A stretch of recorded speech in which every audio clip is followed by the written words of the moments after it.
dalam aksi demonstrasi rusuh pada Jumat lalu 23 Agustus di depan gedung DPRK Kota Lok Sumawe. Bahkan sempat bentrok antara pihak kepolisian dari Polres Lok Sumawe dengan massa aksi dari mahasiswa Universitas Maliku Saleh. Menurut Muhammad Muhaimin, selaku koordinator lapangan, ada 15 mahasiswa yang terluka, 3 harus dirawat, dan saat ini 1 orang yang masih dirawat di Rumah Sakit Cut Mutia Lok Sumawe dan harus dirujuk ke Banda Aceh karena pinggangnya terlindas ban mobil milik pendemo.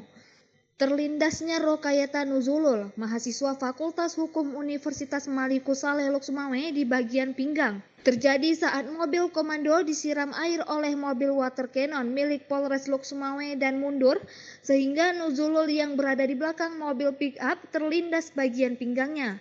Hal ini disampaikan saat para mahasiswa menggelar konferensi pers pada Minggu 25 Agustus di salah satu kafe di Lok Sumawe. Kami ada beberapa hal menjadi prioritas kami. Yang pertama itu terkait korban. Ada 15 korban yang terluka pada aksi kemarin. Di antara 15-nya 3 harus dirawat inap. Pada hari ini tinggal 1 yang dirawat inap di RS Cut Mutia dan akan dirujuk ke Banda Aceh pada esok harinya. Itu yang dirujuk ke Banda Aceh itu kenapa? Itu yang dirujuk ke Banda Aceh karena penyiraman water cannon yang pertama membuat mobil komando ini mundur ya Pak. Karena kawan kami juga terkena water cannon tersebut, dia terjatuh di bawah mobil sehingga ban mobilnya melindas pinggang dia Pak.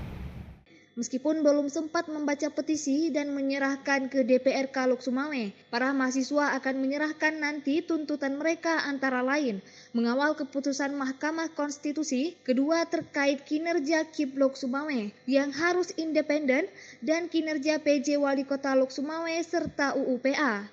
Dari Lok Sumawe, Denny Muhtadi melaporkan untuk Puja TV Aceh.